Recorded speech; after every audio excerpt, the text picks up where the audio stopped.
Well, good morning, New Hampshire. I just told Good Morning America outside that today for Halloween I'm wearing the costume of a presidential candidate, so I hope you like it. To be in this room with all of you in this place is remarkable, and I just want to celebrate New Hampshire for a moment, a place where I spent my childhood summers, canoeing on the Saco, climbing Mount Washington, Franconia Notch. But what I didn't realize at that time is I was falling in love with my own country, right here. And to recognize its extraordinary and very important role in presidential politics in the United States of America is how I must start my remarks to all of you. I've never been to a more engaged place in my life in the United States, a place that takes this so seriously, you people that take this so seriously because it is serious. You know, our country is in crisis. The world is in crisis. You make this your imperative to vet the very people who wish to sit in the most powerful seat in the entire world. And I think it's important that the people that do that have experience doing it, that take it seriously, that challenge us, that force us to confront the issues, and most of all, will stand before you and answer the questions. So I'm going to do that shortly. But I thought the best way to start is just to tell you a little about me and why I'm doing this and where I came from, and this remarkable arc from my birth to this very moment. And I think you might find something in it that connects all of us. And I want to also say, I don't care about your politics. I care about your principles. I love my Republican brothers and sisters, the ones of principle, just like I do my Democratic brothers and sisters, independents, libertarians. Anybody who believes that preservation of this republic, that preservation of American principles and values, preservation of our reputation and brand around the world is what we need to be focusing on, you're my partners. You're my family. And that's the American family that we have to reunite. Reunite. The word repair, we think about it with trucks and devices, but we have to literally repair America. And no president can do that. Congress certainly can't pass a law to require it. But I do have faith, still have faith, and optimism that you can, we can, and all of us can. And that journey for me literally starts right here and right now. And I have great confidence that we will emerge victorious. And when we do, I will do this differently. And that is my first promise to all of you before I get into my backstory. When I'm the president, I want to have a cabinet, and I want to have an administration that doesn't represent just one party, my party. It is time that we change things so that a president has members of all perspectives. How can you make good decisions? How can you make good decisions if you're only surrounded by people who see things the same way? That's destructive. That's dangerous. It's exactly why we are in this position right now. Republican presidents surround themselves with Republicans. Democrats surround themselves with Democrats. That is not what our founders had in mind. It was George Washington himself that warned us in his farewell address that factions, regionalism, foreign influence would be the very things that might destroy this extraordinary, almost 250-year-old experiment in democracy. So as president, a Democratic president, I will have people of different perspectives surrounding me. I will never make a decision without having someone who feels the exact opposite make their case. We are a nation right now that is preventing those conversations. But for this very institution, which is why I celebrate it and all of you, we need to inspire the differences. I don't care about race, religion, political perspectives, geographies. It's time to include all of those things and recognize that only in America, only in the United States of America, are those differences the very foundation of this remarkable experiment. It's that important. And that's why my cabinet will be the very best and brightest, the best managers, the ones that recognize that our federal agencies should be customer service focused, right? People who have experience managing. I want to reassess the entire government. I think we should hire a consulting firm to do deep dives on every agency, every program, every dollar, make recommendations to us how we can do better. And just because cabinets look the same and have for generations, I think it's time to reassess that too. I want to have a Secretary of Common Sense. Imagine that, someone who looks at how we just do simple things better, right? Yeah. I want to have a youth engagement cabinet position. Just because you can't vote, you're subject to the very laws passed in Washington. We should be grooming and fostering and encouraging a new generation of Americans to participate. When I read that 83% of Democrats under 30 years old did not want President Biden to be the nominee, 83%, what kind of message does that send to young people? And why are people not listening to that? When over 50% of Democrats have been saying louder and louder that they too want a different nominee, and Washington isn't listening. In fact, you might even have noticed they're kind of attacking the person who has been listening. That's me. But I'm willing to walk through the rain to get to that rainbow. I'm willing to take the arrows. I'm willing to do what the country needs. Because many of you in this room, many of you might be listening, have sacrificed a whole lot for me, for my generation, for my children. And I want to pay that back. And I encourage all of you, young people, middle-aged people, older people, please join together. Set aside the nonsense and the arrows, because if we continue to fight one another, there's no way we can fight for each other. And my life began kind of like that. Speaking of a fight, I lost my father in Vietnam when I was 6 months old, Captain Ari Peffer. My mom, Dee Dee, is right here in the audience. She was 24 and widowed, and we lived with my great-grandparents in St. Paul, Minnesota for the first 2 years of my life. That's how it began for me. My dad grew up very poor in St. Paul. He lost his father, my grandfather, when he was young. My grandma Ruth raised my dad and his brother Howard, barely able to make ends meet by working at a department store in St. Paul, selling men's suits. And he took an ROTC scholarship at the University of Minnesota because he couldn't afford it otherwise. And I say that because that's also the blessing of government, a good government that affords opportunity to people. Education, in his case. Graduated cum laude from the University of Minnesota Law School, and then served his country in Vietnam, where he was killed in a helicopter crash in July of 1969 when I was 6 months old. And that's how it began for me. And when I was about 3, my mother met and married a wonderful man named Eddie Phillips, who adopted me and brought me into an extraordinary family, filled with blessings, prosperity, character, good values. And I have lived on both sides of advantage. My life changed not because of something I did, but because of something taken away and then something given. And I stand before you as somebody who recognizes the responsibility of those who have received those blessings, of being an American, being fortunate, working hard, in paying that back. Because if we don't recognize that, and I'm afraid too many in our country take it for granted, we're going to suffer. But I was lucky. I was brought into a great family. I was blessed with another brother, Tyler, and was raised in Minnesota, literally the center of the country geographically and even politically. When I was 11 years old, 1980, I'm sitting in my middle school auditorium, and who appears at a podium just like this but John Anderson, former Republican member of Congress, who decided to run as an independent in the 1980 election. And I was wowed. I'd never seen a politician before. A man was going to be the president, and he stood before us. And I'm not sure many in the audience really could understand what he was talking about, but for some reason, I got it. And he talked about independence, the need to not sit down, stand in line, shush up, but to speak your truth, to be a person of conviction.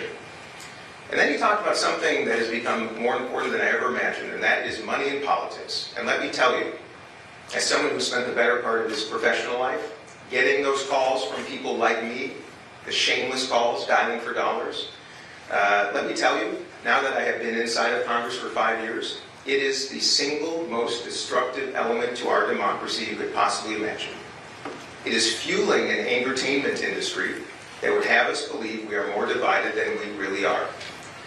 Members of Congress are spending 10,000 hours per week raising money, dialing for dollars. In fact, I introduced a bill that would preclude members of Congress from raising money between breakfast and dinner time, because when you're in Washington, you should be working, not running across the street calling people for money. Because who do you call people for money? What type of people are being called for money? Those that have it, of course. Why do we have Trumpism in this country? Because people feel disconnected, they feel unheard, they feel unappreciated, they don't have access. Because all the time and energy Democrats and Republicans are spending with people of great means. That's why I made the choice that when I did this, I was not going to take PAC money, no special interest money of any kind, no lobbyist money. I don't give money to my fellow members of Congress, they don't give it to me, and I don't have a leadership PAC because I know how destructive this is. Because money buys access. Access buys influence. And that means 99% of our country doesn't have a damn voice. And I'm sick of it. But I digress. John Henderson sent that message to me in 1980, and I'm 11 years old. And that night I go to dinner in downtown Minneapolis with my parents, my grandparents, my great-grandparents, my brother. And I sit next to my grandmother, who some of you might know as Dear Abby. And she says to me, "How was your day, Dean?" And I said, "It was amazing, Grandma. The next president of the United States came and spoke to us." And she said, "Dean, if he's speaking to a middle school, I don't think he's going to win." That was my first political lesson. And then she asked a very important question. She said, "Dean, before you continue, are you a Democrat or a Republican?"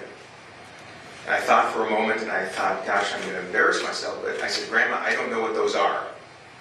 And she said, "You're a Democrat.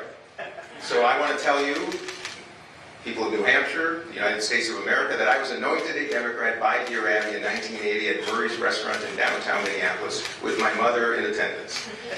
And I got home that night. This is well before we had internet and Google, to all of you in the front row. But at that time, we had things called the World Book.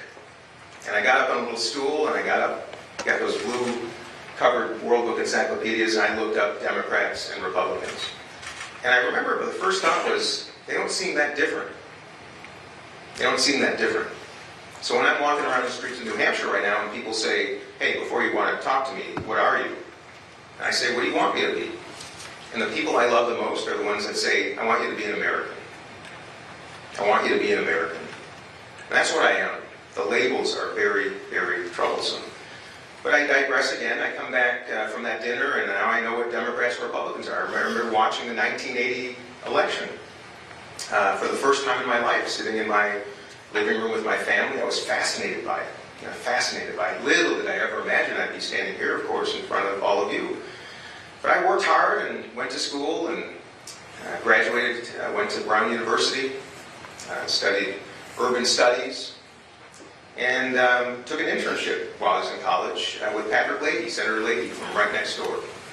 It was the first time I'd ever stepped foot in Washington, D.C., and in the halls of Congress, and Senator Leahy taught me some really important lessons.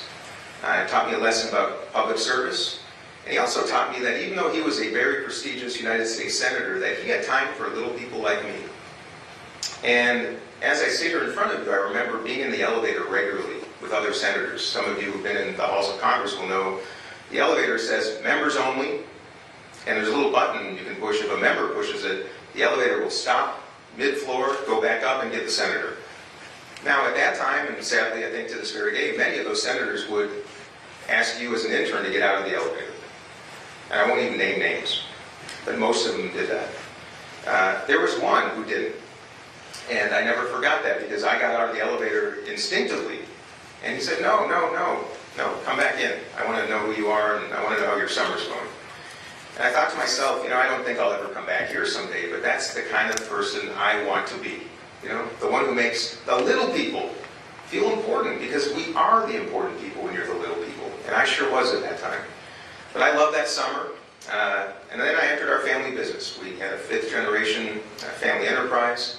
I had a great-grandfather, J. Phillips, who was a dear friend of Hubert Humphrey, who was my political hero. Because Hubert Humphrey, as a young mayor of Minneapolis, converted a city that was the most anti-Semitic, most racist city in the United States of America into one that was hopeful, progressive, thoughtful, and inclusive in a way that is remarkable. And I would ask all of you to give some thought to, because I think Hubert Humphrey is woefully underappreciated. But my great-grandfather, Jay, gave me two lessons when I entered the business world as a young guy. He said, "Dean, first, business is a means to an end. The end is not getting as wealthy as you possibly can, aggregating as much capital as you can." He said, "The objective of business is to share as much as you possibly can with the people that make it possible and the communities that make it possible." So he inspired me, and he told me about establishing the first profit-sharing program in the United States in the 1940s, where secretaries, administrative assistants at our family enterprise, retired as millionaires because they were the ones that built the business. I never forgot that lesson. And then he said, there's another lesson you got to remember. He said, Dean, remember that money is like manure. If you stack it up, it stinks. But if you spread it out, it fertilizes.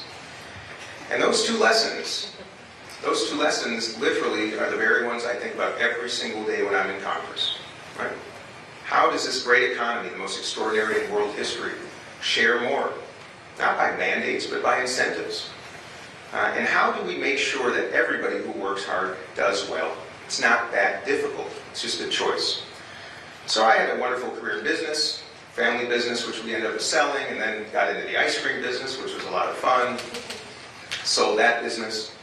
And then I'm watching the 2016 election with my family, my wife Annalise, my mother Dee, my daughters, who at that time were 18 and 16. Actually, my eldest was at college, my youngest was at home. And like many of you, I was shocked. Not just by the outcome, but by watching that despicable, disgusting campaign of 2016 and recognizing that something had changed in America, and not for the better. And of course I was disappointed by the outcome, but my family might even admit that even I, that night, said, look, let's give him a chance. Because that's what you do in America. You respect the President-elect of the United States. You know, because of this tradition of peaceful transfers of power, if you don't give the new president a chance, you're already a loser. And I told my family, didn't appreciate it at the time, they didn't, but I told them, let's give him a chance. And then I woke up in the morning and went in my daughter's room, who was 16, and she was crying. And it jarred me. It really jarred me. It left an indelible mark on me because I had never seen my daughter afraid to be an American. And then we FaceTimed my daughter at college, and she too was in tears. And I thought to myself, I know there are a lot of kids waking up every day in this country for different reasons in tears. Parents like me concerned about their children and their circumstances. But for me, that was a first, and it really jarred me. And I sat at that breakfast table and I said, I'm going to do something. I raised you, my daughters, to be participants, not observers. And then at moments like this, I said to them, you will face moments just like this, where you have a choice. You can either sit down, get in line, and shush up, or you can stand up and do something about it. And I did. But then I saw my district had not been represented by a Democrat since the 1958 election. And then I saw that our current member of Congress had won by 14 points that night before. And I thought to myself, well, hey, I might be a long shot, but at least in America you got a shot. And I thought, I'm going to do this. And I put together a campaign of joy, of optimism, but most importantly, of listening. The art of listening. There's a reason God gave us 2 ears and 1 mouth. And I went around in my 1960 International Harvester Metro van. I bought in 1960. That was the last year a Democrat, of course, had represented my district, and the year that John Kennedy was elected. I thought that was a nice combination. And I drove that around to remind people of where we had been, but also me about where we could go. And I listened to people. I served coffee, put out a couple chairs. I said, I don't care about your politics, come talk. And I listened, and we won by 12 points. And then we won by 12 points again, and then we won by 20. In a district that had not elected someone like me for 60 years. So I thought to myself, there's a better way to do this. I get to Congress, and I thought the first thing that Kevin McCarthy and Nancy Pelosi would do is push us together. Sit us down at a big table, have dinner, tell our life stories, do a ropes course, and maybe build some trust. But no, my friends. You know what they did? They put us on separate buses, going to different events, and systematic segregation in the United States Congress started on day 1. 80 new members of Congress, I think it was. Bright-eyed, bushy-tailed Democrats, Republicans, all of whom wanted, at that time, to do better for our country, were subject to division by the very most important people in the United States Congress, and I was appalled. So I set out on my personal mission to do it differently. My wife Annalise and I started hosting dinners at our home to get to know my Republican colleagues. I joined the Problem Solvers Caucus. I became the vice chair because it is the only mechanism in Congress where Democrats and Republicans work together. But first, we actually got to know each other. I joined another group called the Reagan O'Neill Club, which is more of an evening group that got together. Because in Congress, there is no pushing together. There's only pulling apart. And you got to do it yourself. And that's exactly what I've been doing for the last 5 years. And in the last few weeks, let me tell you, we hit a new low, as you all know. But that indeed is my mission. I know we can do it better. I've seen us do it better. I've been in the White House with President Trump in the Situation Room. He invited a group of us, 4 Democrats, 4 Republicans, in early 2019 to help us get through the shutdown. We had an idea. He invited us in. I saw on full display exactly what drives so many in our country just nuts about him. No empathy, kind of mean-spirited in his remarks. But I also saw a side, too, that was hospitable and friendly, kind of funny, complimenting the Democrats at the table. Now, I won't tell you I'm a fan of Donald Trump. I think he's the most dangerous person in American history, and if he wins the next election, I don't think we will ever see American democracy survive in the way we know it, and that's the truth. But I have no malice, none, towards those who believe in him, because I believe they want the same thing that most of us do, which is an American government that listens, that cares about you, that doesn't judge you based on your zip code, your color, your race, your religion, or how much money you have. And I just believe we have to start assessing people, not through our screens and through articles or allowing other people to do that for us. We should do it face to face. And that's what my campaign is going to be about. Come get to know me. Judge me after you have met me. Don't listen to the institutions. Don't listen to the political industrial complex or the entertainers at night. Do what you guys are doing. This is why I love you. You came out to listen and meet me. You may not like me. I hope you do. But if you don't, at least you came out and met me face to face. So please, those are the kindergarten lessons, the golden rules. And then I turn back the clock, and I'm going to wrap this up now, but about a year ago, after suffering through 5 years of joy and misery in Congress, and I say joy because it has been the most joyful job of my life, despite the misery, because I see the potential of both our Congress and our country if we just had leaders that might do it a little bit differently. And we're not beholden to the system of party, but we're beholden to the system of principle. And a year ago, I was asked on a radio interview, randomly in Minneapolis, if I thought President Biden should run again. And I wasn't prepared for the question, but I have this tendency to tell the truth and answer questions directly, which I'm going to do with all of you here in New Hampshire. And I said, no, he should pass the torch. He promised to be a transitional president, a bridge to the future. You probably saw him say that directly. He implied it as well. Many of us, most of us in Congress, expected him to do just that. And I said, it's time. He's had a wonderful couple of years at that point. I think he saved our country. I think in that election, he was the only one that could have beat Donald Trump, and he did. He should be celebrated for that. I think much of the legislation that he offered, that I helped pass and helped even market, is important for this country. But I said, no, it's time for a new generation. It's time to pass that torch. I knew how wonderful some of my principled young conservative friends were, and how some wonderful young Democrats who I just joined Congress with were ready to take the reins if people who have been serving for decade upon decade upon decade would just make a little bit of room. And so I said that. And you can imagine what happened moments later. My staff put on the red alert. Life had changed instantly. You know, the arrows started coming in. I thought to myself, that's so strange, because everybody I talked to thought the same thing. And then I get back to Washington, and the arrows get a little thicker, and then they dissipate for a little while. And then just a few months ago, after spending a year trying to encourage the president to pass the torch, after a year of encouraging other candidates to enter the stage, because that's what we do in primaries. That's what you do in America. You offer your case. I know we protect incumbents, but I think that's part of our problem. I'm an incumbent in Congress. I think I need primary challengers. I have one right now. I've invited a couple more to join, because that is better for me, and it's better for all of you, and so is it in a presidential race. And then a couple months ago, an article came out that said people had been approaching me to run for president, which was not on my bingo card, my friends. But I thought to myself, you know, if not now, when, and if not me, who? I couldn't believe that the most well-known people in the Democratic Party, at a time that is so clearly their time, not 2028, like I said, now. This is when the country is begging for alternatives. If they weren't going to do it, I started thinking about it. I just returned from a trip to Vietnam, where I got to visit the site where my father died in his helicopter crash on Dragon Mountain in Pleiku. I literally sat on the very ground. I took some of that dirt with me. And at that moment, I recognized the power of the American presidency. How thousands of miles away, in a little home in Washington, D.C., in an office that's oval, a human being can make decisions to send someone to achieve their education, and also send them to war, who can literally give them a life and who can literally take their life. And I thought to myself, if there was ever a time to do what I'd raised my daughters to do, what my country had raised me to do, it was now. To take the arrows, take the heat, take the personal risk, probably end my career in Congress, unless all of you see something better ahead. And that's why I'm offering myself in my name and my experience, having traveled the world, 49 to 50 states. I'm sorry, Oklahoma, I'm going to get there soon.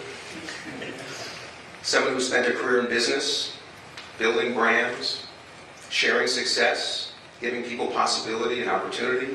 Someone who I chaired the board of a health system in Minnesota, the largest one.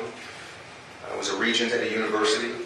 I've been preparing for this my whole life. Little did I know, and little did I know this moment would intersect with our country's greatest need. And that's why I'm here today. So I just will say this. We can do better. We will do better. And we won't do it with the people who are throwing the arrows at me right now. We will do it with the people like you who will defend all of us from those arrows. Those people want to maintain the status quo because it helps them. It helps them. This isn't about them. It's not about me. It's about us. It's about this country.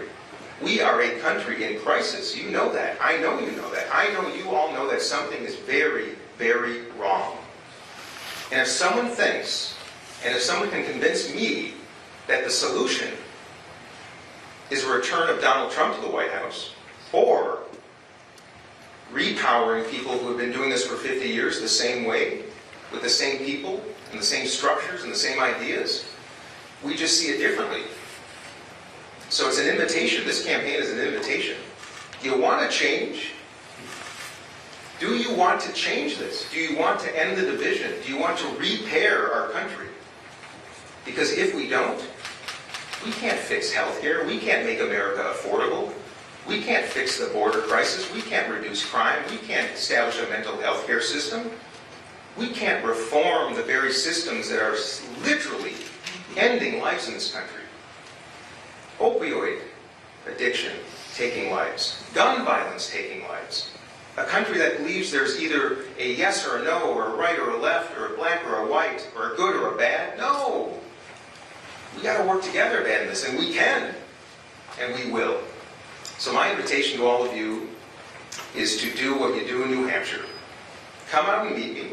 Share your stories, your ideas, your concerns, the opportunities that you think we face. Share your criticism. I'm getting pretty good at that. And I want to hear it because that's what presidential candidates do. They come to New Hampshire and they face all of you and they answer your questions. So I'm Dean Phillips. I'm running for President of the United States of America because I believe in us, I believe in our country, I believe in all of you, and I know, this is not a belief, I know we will do better when I'm your president because that is my main mission. Repair America. First, make it more affordable, bring people together, fight for one another, preserve, protect our Constitution, life, liberty, and then, I promise you, we will have smiles again because we will be pursuing happiness as the most extraordinary, magnificent, treasured nation in the entire world and in its history. So I love you all. Let's get to work. And most of all, thank you.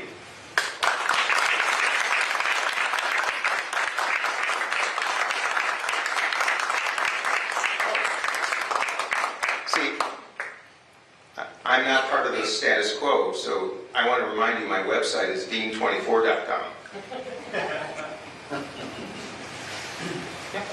I have the microphone to ask questions.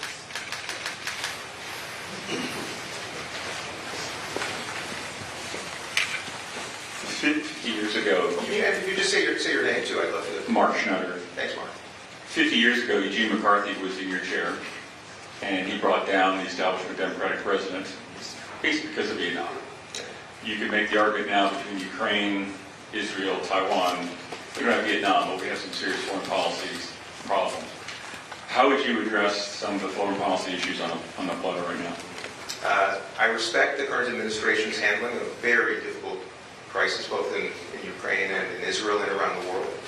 I'm a member of the Foreign Affairs Committee. I take that work very seriously. I believe that if we don't start with ensuring safety around the world, we surely cannot ensure safety in the United States. That's why I think that committee is very important, and that work even more so. I'm the ranking member of the Middle East, North Africa, Central Asia Subcommittee. Of course, the Middle East, a very significant risk to the entire world right now. I think many Americans look at Ukraine, they look at Israel, they look at the Israeli-Palestinian issue, and they think that's just far away and it really doesn't matter, and why are we even paying attention to it, let alone sending so much money to support both Israel and Ukraine. And my message is, first, I understand. Because when I walk through towns here and see people sleeping in tents, and when I see kids hungry, going to school hungry, I understand why you feel that way. I don't blame you. But we're also the United States of America, and we can and should do both. But to your question, we have to ensure that Ukraine wins its war against Vladimir Putin. And we have to ensure that Hamas is eradicated. And then, this is the most important part, ensure that Palestinians are afforded the right to vote for the first time since 2006. Allow Palestinians to make the choice. This is really integral. Allow them to make the choice. Do you want to re-elevate a Hamas that is sworn to the destruction of the neighboring state of Israel? Or do you want to elevate a new generation of leadership, just like I believe we need in our country, that wants to pursue peace, possibility, and prosperity?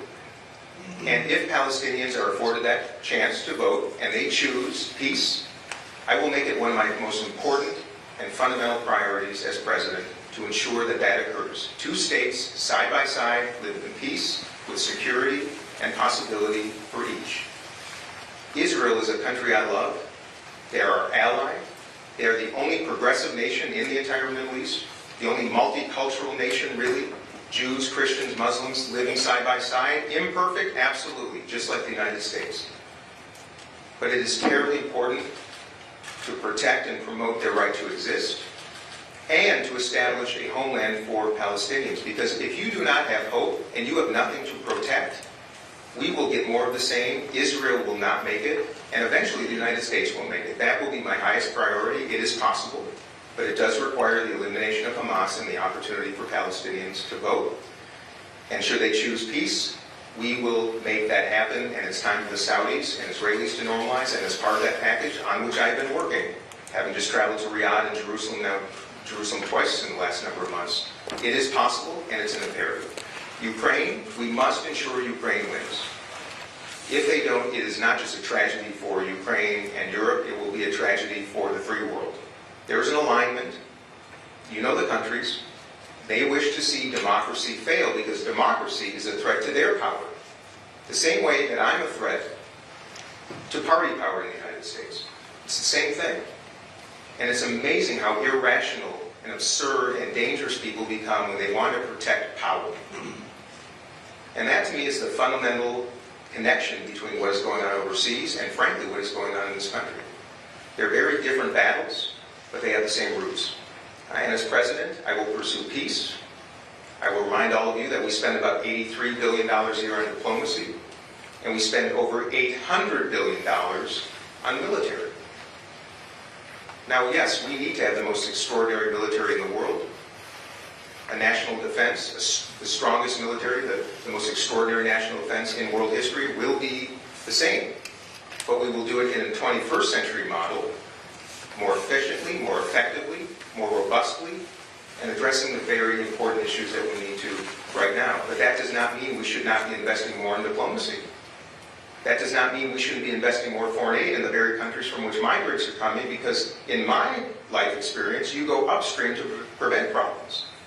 Because if you do that, you won't be spending as much money and wasting as much life downstream. And that's true whether it's in foreign affairs, at our southern border.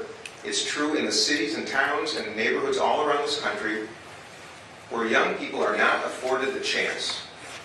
If we were simply willing to invest a little bit more in children who need it the most, we will spend so much less down the road. It's the same thing overseas, and that's why that foreign policy is so integral to the future.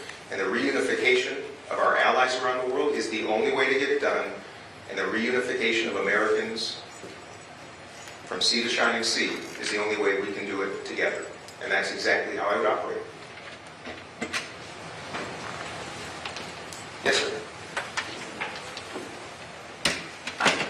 Thank you, Mr. Phillips, and thank you for coming to New Hampshire. I'm Jim Norman. Hey, Jim. We don't know you in New Hampshire. You seem like a very able person. And I appreciate the fact that you established many brands. We had a brand guy in office at one time. And my concern is, well, we spent a lot of energy listening to you, and again, you sound so very able. We're really weakening our president. And we can criticize power, but if we're not in power, we can't make any decisions. Sure. And we see what's happened in the Supreme Court. So how do you kind of weigh that? How do you talk to us in New Hampshire? We're so used to seeing who can go the long way and make a difference. How can we weigh you against our incumbency in power? We lost power in 1980, and we saw what happened then in the Reagan administration.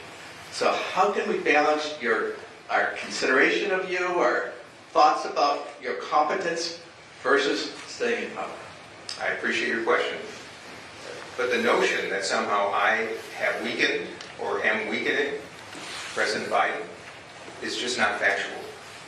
It is not me that has resulted in a 37% approval rating for an American president, literally among the historic lows since it's ever been measured. It is not me who has President Biden losing in 5 of the 6 battleground states that will literally decide the next election. I know you are all engaged voters and know how this works. And the national number really doesn't matter. But the national number is even worse. President Biden is down 9 points. In fact, not only is that not me, I've tried to help him for the last year. I've given this job everything I had as a member of the House Democratic Leadership Team, the communications team, to try to push his agenda. Going home to my district in Minnesota every week to tell the story of what he has done. Despite that, the numbers keep dropping. So my job, currently as a representative, soon to be President of the United States, my job is to represent, and I'm representing. Because people around the country are saying they do not want Donald Trump, and they do not want President Biden. Not about disrespecting President Biden. I respect him. But he is going to lose. He's going to lose the 2024 election to Donald Trump. And that is an existential threat to the United States of America. And I'm a Democrat who gets appalled when my Republican colleagues issue hopes and prayers after there's gun violence. Because never in my life has a simple hope or prayer solved gun violence, given food to children, put roof over people's heads. I've never seen it happen, and it sure as heck has never won an election. We used that strategy in 2016. The same thing that's happening right now, a coronation strategy. And look what happened. And if people in this room, and I respect you, if you believe that is the way to go, I understand. But I would just ask that you take a moment and look at the data, that you listen to what's happening around the country, tune out Twitter and MSNBC and the Washington political industrial complex, and look a little bit around the entire country. That's what I'm doing, and that's why I did this, because I did not do this because it would be easy. It would have been a lot easier to stay in line, keep my seat at the leadership table, serve a number of terms in Congress, just like all my colleagues and friends want to do there. Not when I know that he will lose the next election. Not when I know that he made a promise to this country. Knowing that that might happen next time. To be the bridge. The bridge is now. The bridge is not 2028, when he would be 86 years old. And by the way, anybody that's worried about that, Donald Trump is going to be in his 80s too. This is not about age. This is about a country that says we want change. There are other Republican candidates, but it's pretty clear who's going to be the nominees. I am one of 3 Democratic candidates. And I'm not hurting the president. I'm trying to help him. I'm trying to make the case that if we don't do something dramatically different, not only will Democrats not win, I don't know if there will be a 2028 election in which we compete in the way we are accustomed to. Furthermore, this is the most important part, I'm doing what our founders wanted. I'm doing what I hope all of you want, which is compete in a primary contest, both here and all around the country. I'm not going to demean. I want to change campaigning. I don't want the demeaning, diminishing, divisive, mean-spiritedness, lying. I want people to make their case, be bold, point out differences. If you disagree, do it without being disagreeable. That's how I will conduct myself. And should I not succeed, I will recognize that quickly, and I promise you, I will give either the presidents or whoever the eventual Democratic nominee, I will give their campaign the same amount of energy, passion, and time that I'm giving my own, because it is that important. I'm making that commitment in front of you right now. But Cornel West, Robert Kennedy Jr., other potential third-party entrants that are telling you that I'm actually doing this because I want to save America? Not now. That's not fair. That's wrong. They know it. That is the most likely to undermine the very objective that I hope most of you share, which is a successful country and most of all, the preservation of democracy. That's my commitment to the president. I've reached out to the White House twice to simply let him know how I would conduct myself. I've reached out twice to let them know that I respect you, Mr. President. He hasn't taken my call, which has been disappointing. But that doesn't change my respect. But it definitely inspires my mission that it's time for change and it better happen soon. But that's not my choice. It's not President Biden's choice. It's not Donald Trump's choice. It's not the Democratic chair in New Hampshire's choice. It's not my fellow members of Congress's choice. It's not the Washington political industrial complex's choice. It's not their consultants' choice. It's not MSNBC's choice or Twitter's choice. It's your choice. And how cool to live in a country where the people who are in power don't make the choices for us, unless we let them. Thank you. Good answer. Thank you.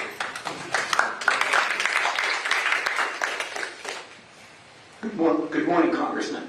Good morning. My name is Steve LaBelle. Hey, Steve. And thank you for your courage in choosing to run. My question is, as a country, we just crossed the threshold with a $2 trillion federal budget deficit. In an age of escalating long-term interest rates, how concerned are you by the size of that deficit?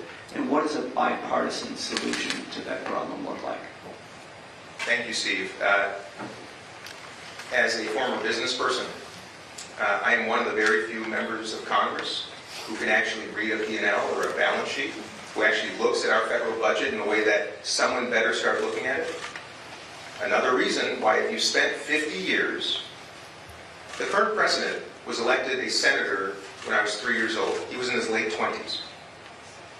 I don't fault him for not understanding balance sheets and P&Ls and the operations of an enterprise of such significance in terms of people and dollars. That's why I believe we need more people who have a little bit of that experience in the White House, in the Oval Office. We have a $33 trillion federal debt. The Republican Party that had long prided itself on being fiscally responsible, well, President Trump added, I think, $7 trillion. $7 trillion to the federal debt. Passed a tax bill that basically afforded all the benefits to the wealthy and the well-connected. President Biden is on track to add trillions more. Now, I have voted for some of that, especially during COVID. I don't fault President Trump for all of that because I think everybody should have voted for the relief packages that saved this country. Imperfect? Absolutely. Would we do it a little bit different next time? Yes.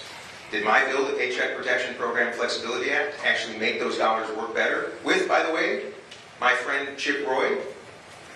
Imagine that. Dean Phillips, the #1 most bipartisan member of Congress and all governors, and Chip Roy, who might be number 463. I worked together with him because we recognized what the country needed. My point is $33 trillion in debt means that every single one of you is carrying about $100,000 worth of debt for your country. Every baby born right now is born with a $100,000 bill attached to his or her crib. Every one of them. Now, when we had low interest rates, which we did enjoy for a number of years, that debt service hovered around $450 billion a year. Way too much, but manageable. And you all know, anybody who has a mortgage, especially an adjustable rate mortgage, which, by the way, is what I'm hearing every day here in New Hampshire about people who are not just fearful, like horrified by what they know is coming in just a matter of months, when their mortgage monthly bill is going to double. because of adjustable rates. So is the federal government. We are going to be approaching $900 trillion a year. Roughly, $900 billion a year, about $1 trillion a year in debt service in our interest that we are paying on our federal debt. Which means that we are already spending more on paying the debts of the past than we are literally investing in the future. And what country knows how incredibly integral it is to invest?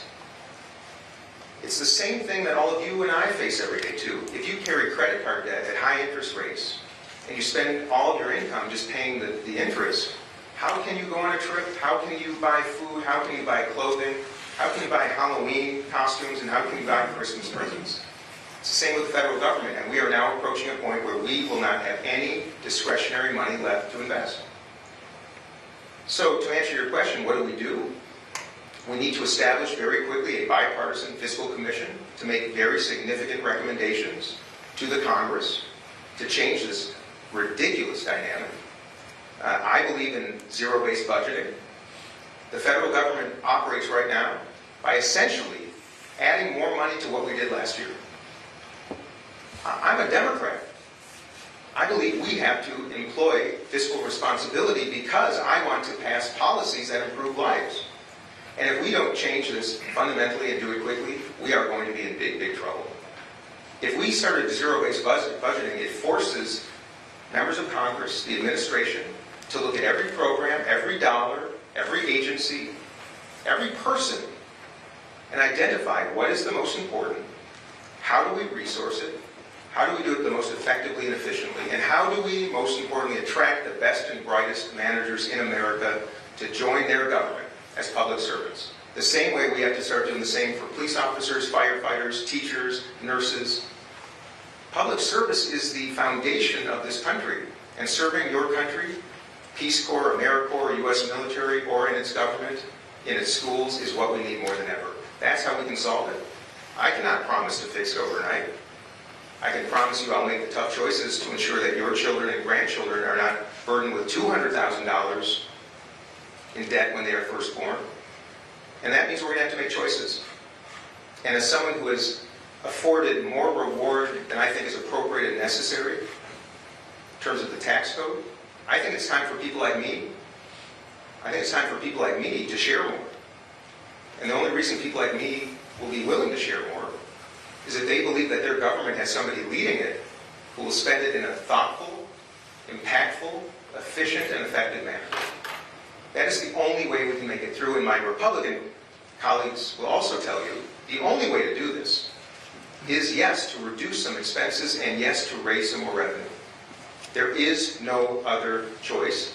You may not want to hear it, but I'm sick of people in the White House, in Congress, all around the country, lying to America about the truth. And until there is an incentive to manage this government in a very different manner, it's not going to change. And let me tell you, I'm feeling it right now. There is no incentive to tell the truth. There is no incentive to do what the country really needs. There is no incentive to be honest. Because many believe if you do that, you're going to lose your next election. And that's why I think my career in Congress is probably coming to an end, because there's truth to that. And that's why I'm doing what I have to do. Be honest, tell the truth, make the tough decisions. That is the only way we can address our national debt and change fundamentally what is going on. And that's why we cannot continue to spend $2 trillion a year more than we generate in revenue. There is no way this country can succeed in doing that, especially when I know that affordability is the single most important first priority in America. And if we keep spending with deficits like that and think we can get interest rates under control, then you don't know basic economics. And that's my case. Any other questions? I'll try to make my answers a little shorter so we can get more. I want to stay as long as necessary to answer your question, so unless you all have to run out here. Hi, I'm Jesse Saywell. I'm curious if you have a comment on President Biden's decision not to participate in the New Hampshire primary. Well, you know, this is a little bit ironic perhaps, but I'm here in New Hampshire in front of all of you doing what I believe candidates for president on both sides of the aisle should be doing. celebrating a 103-year-old tradition, answering your questions, doing town halls, going into bakeries and coffee shops, saying hi to folks. It is, not only is it important, it's a wonderful and beautiful and extraordinary human experience. It is the root of leadership, to listen, you know. And I'm disappointed. But here's the irony. President Biden is going to my district in Minnesota in 2 days, as I stand in front of you. So I'll leave it at that. I'm here. I wish every candidate was here. I think what happened was unfortunate. South Carolina can and should and will be celebrated. I can't wait to get there. But my goodness. And frankly, to say that Democrats will not seat delegates from the great state of New Hampshire, should I earn them? How is that the Democratic Party with a big D? How does that intersect with democracy with a little d? And I'll leave it at that.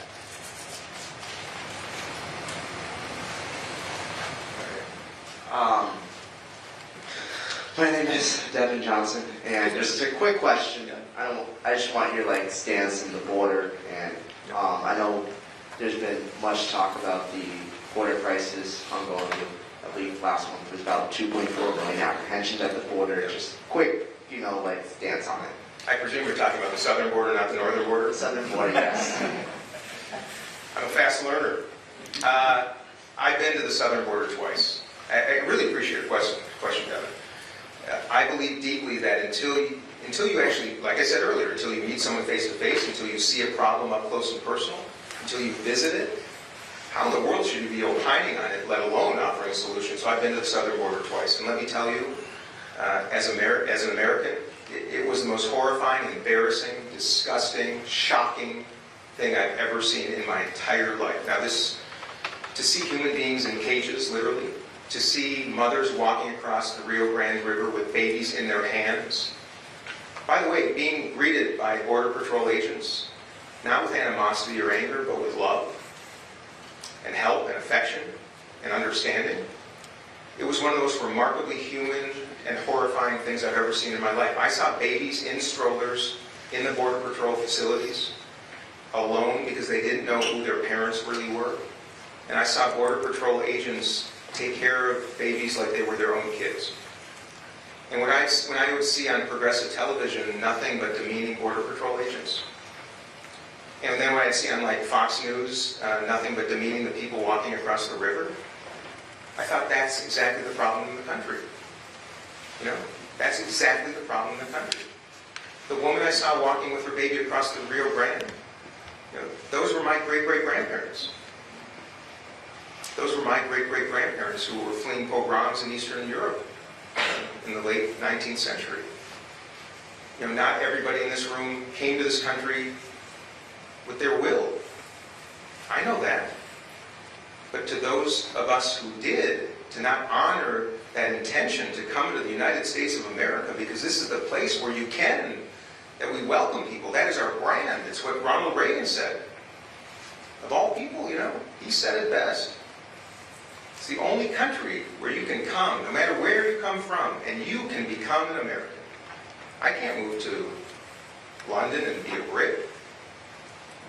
I can't move to Berlin and become a German. I can't move to Australia and become an Aussie. But boy, anybody can come here and become an American.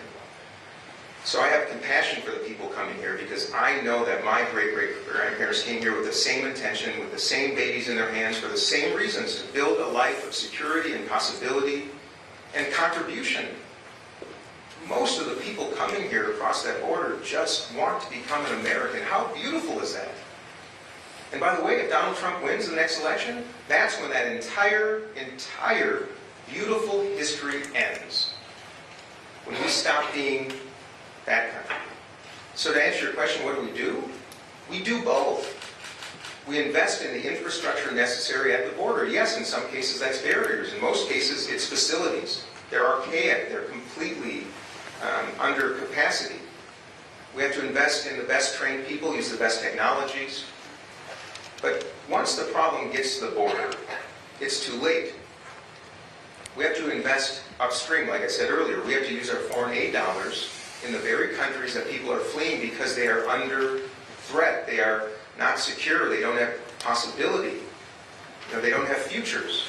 So let's invest in those places with the hundreds of billions of dollars that we share around the world in the places to make people safer and give them a chance to stay at home. And if we do that, we will see fewer people come. The ones that come will do it through the legal process, and the facilities that we rebuild will be able to accommodate them. And by the way, it's not just people. I've seen the trucks a mile long, semi-trailers, a mile long, waiting in line, idling, fumes going into the air, hot weather, waiting in line just to get across the border to bring the goods that we buy every single day. I've seen lines of human beings waiting in line who come across that border every single day to go to work, go to school, buy merchandise to go bring back home to their families in Mexico, wait in ridiculous heat for ridiculous amounts of time. I've come back from traveling overseas and saw customs lines that take 2 hours to get through. TSA lines that take an hour. You miss your flights. Come on, we're America. It's not just the border that's in chaos. It's just about every single system and structure in this country that no leader has looked at as a fundamental customer service issue, including the border. Because you know what? If you want to become an American, you're our customer. That's how I see it. And we can solve it. And that's why you're going to see a very different kind of president in me, who says, you know what? Truth is truth. Oftentimes, the solution is somewhere in the middle, and two things not always can be true at once. They usually are. We need border security, and we need a humane immigration policy, because if we don't, our economy will not grow, it will shrink. And the United States will never be the country that I know we still can become and will. And I say that to my Republican friends and my Democratic friends. Both can be right at once, and I think in this case, we are. Maybe one more? Or 10 more? Yeah. Before I begin, I'd like to thank you for coming here, Dean Phillips. It's absolutely amazing to see you come here and give your speech to a crowd like I want this. a high five. Yes. That works too. What's your name? Christopher Wilmot. And a lot of the things that you have said, specifically democracy and bipartisanship, seem to be reiterating Biden's points altogether. In fact, from what I researched about you a little bit, you seem to have a 100% voting record with Biden. So you vote with Biden 100% of the time in Congress on about anything he proposes. So here comes my question, because this pertains to the 3,800 people. So how do we know Dean Phillips, you, a candidate for president, will be completely different from Biden, that they will not be getting this potential Biden 2.0 as a presidency? And how are you going to attract yourself to those voters who already can't trust Biden and already don't want Biden to be president again? Great question. And an easy answer. I'm a Democrat. In the words of Hubert Humphrey, I believe the moral test of a government is how it treats those in the dawn of life, the dusk of life, and in the shadows of life. Hard stop. I think that is the fundamental role of government. And I believe most of what has been proposed, when people say you voted with President Biden 100% of the time, you obviously know that there are only a handful of things that actually come from the White House. Most of what we do is vote. And by the way, you'd be shocked by this. Most of what we vote on in Congress is actually bipartisan. Every Monday night we get back to Washington. We have something called the suspension calendar, where we literally suspend the rules of debate because no debate is necessary. If you look at it, I probably vote 40% of the time with most of my Republican colleagues. But would you ever hear that on Fox and MSNBC? No, because that's thoughtful. That's kind of nice in the way it really is. We got to divide you and make you angry so we can attract a lot of advertising dollars and your eyeballs, you see. So yes, I voted with the president's agenda because I think it was the right thing for America. Do I agree with everything? No. But you don't have that choice in Congress. But I always feel that if 60% of something is really important, that reflects the values of the people I serve in Minnesota and our country, then yes, I will vote for it. It doesn't mean it's always perfect. In fact, most of what we vote on in Congress is kind of an amalgamation of good and bad. But you got to make a choice based on what you got. So yes, I voted with it. I'm going to build on that. But what's most important to answer your question is, over the last 2 years, I've been ranked the #1 and now #2 most bipartisan member, not just of the House, but also the Senate for all 50 governors, despite having voted with President Biden's agenda, I think 100% of the time. So you might say, how is that possible? Why? Because I am one of the most significant co-sponsors of Republican legislation. Republicans, often more than almost any other member of Congress, join my bills because what I offer is exactly what the country is saying it needs. That's why I work with Chip Roy. You all know who Chip is, right? Freedom Caucus. He's been front and center in a lot of the recent challenges. Not a person you'd think I spent a lot of time with, but I got to tell you, Chip Roy was one of the first people that just sent a note to me saying, God bless you, when I declared my candidacy. Of course he's not going to support me. We see politics very differently. But he said that because we worked together in producing a bill when Donald Trump was president that essentially, I think, saved hundreds of thousands of small businesses jobs and thousands of small businesses by fixing the Paycheck Protection Program. That's how I operate. Mark my words, when I'm president, I'll have a cabinet that reflects the diversity of the country in every way, shape, and form. I will also, I promise you, I will engage not just the leaders in the House and Senate, which is part of tradition. I want to do the same thing I'm doing right now. I want rank and file members, both in the House and Senate, randomly selected based on people's principles, to sit with me in the White House and share perspective. Because I'm afraid that the President of the United States of America becomes so quickly insulated from reality. And as long as we continue to only offer these platforms of power, meaning only those who are in leadership in the House and the Senate, only the big-time consultants, only those who feel the same and have your ear every day, no, we got to turn it over to more people, and I will promise to do that. Democrats and Republicans from the House and Senate coming to the White House to share the truth. I also do a lot of ride-alongs with police officers. And I've come to discover the way officers feel when I ride in the car with them and see what extraordinary work they do. Sometimes when I meet with the police chiefs, it's a little bit different, you see. Same thing is true in Congress. If all you're doing is meeting with the leaders have a singular objective in Congress, to win the next election. That's all they generally care about. I want to tell you, Hakeem Jeffries, by the way, I think one of the most extraordinary leaders this country may have ever known. Principled, thoughtful, inclusive, gave me space and place at a time where what I was saying was not congruent with most of my caucus. I really want to celebrate him, but the truth of the matter is when you become a leader in the House and Senate, your job is to win the next election. It is not, generally speaking, to win for the country. I think Hakeem is different. Leader Jeffries is an extraordinary man, but that's the culture. That's why I would do it differently. I told you already, I want people to come to the White House. I want to have office hours. I want regular Americans from all around the country, Democrats, Republicans, happy, mad, joyful, angry, ideas or criticisms or just an idea to come sit down with me and take some time and share what's on your mind. I want to have common ground dinners like I do in Minnesota, Democrats and Republicans, 6 on each side, sitting down, breaking bread, share your life story, talk politics a little bit. And I'm going to end with this. About 6 months ago, at one of my common ground dinners, this was a lunch in Minnesota, at the end of these sessions, they're amazing. And I'll tell you, we talk about healthcare a lot. And little did I know that Republicans are just as angry at health insurance companies as many of us are.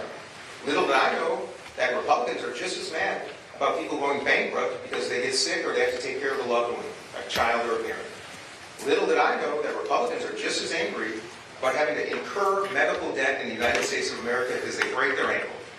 Including a hostess at a restaurant I just visited 2 days ago with a boot on her leg, doesn't have health insurance, of course, has to pay $2,000 out of her pocket that she didn't have just so she can walk again.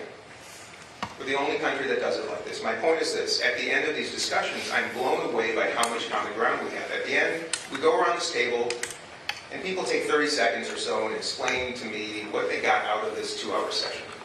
And it's really insightful, because you can imagine people come in a little bit concerned, right? Is this going to be a little intimidating, and what are people going to be like, and I can't stand the other. And a young woman named Emily, looks across the table at Dave and says, you know, Dave, when you drove up in your F-150 with the Trump sticker, I almost got back in my car and left the parking lot. I could barely, literally come inside this building, let alone sit at the table with you. But she says, you know, Dave, I'm so glad I did, because I really learned from you, and you're a pretty decent guy. And it goes around to Dave, and Dave looks at Emily and says, Emily, when you drove up in your Prius, I wanted to run it over. But he says, you know, Emily, I'm really glad I didn't, because you're a really cool woman. And I'm glad I stayed because I learned from you too. And at that moment, Emily, the bleeding heart liberal, and Dave, the passionate Trumper, stood up and embraced. They hugged each other. And I thought to myself, you know what? That's the moment. That's the moment that America needs. And who's going to do it? Donald Trump? President Biden? I've not seen any evidence of it, but I will. I'm going to make that happen every single day that I serve as president. Because if I don't, when you're president, we're not going to know this country the way we do right now. And I mean that seriously. And if we could achieve that at one little lunch, imagine what we can do around this country, Dave and Emily. So let's all be Dave and let's all be Emily. Keep the faith, keep in touch. God bless you, God bless America. If I haven't answered all your questions, I'm sticking around. Okay? Because I want to hear from you.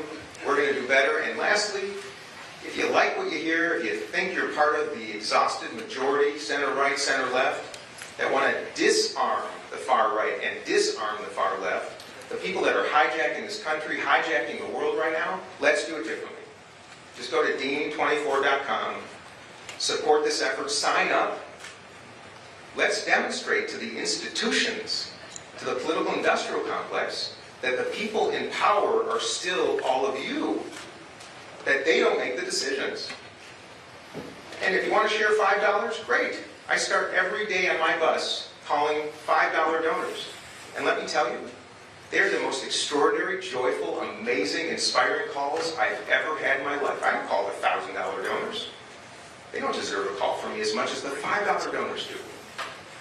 And if you don't want to share $5, you don't have it, my goodness, do the opposite. Just sign up to help us. Because your time is far more valuable than your treasure. And I want to demonstrate that that is how America moves forward to a great, great future. And I'm doing this for all of you, and I'd love it if you might join me. Thanks, everybody.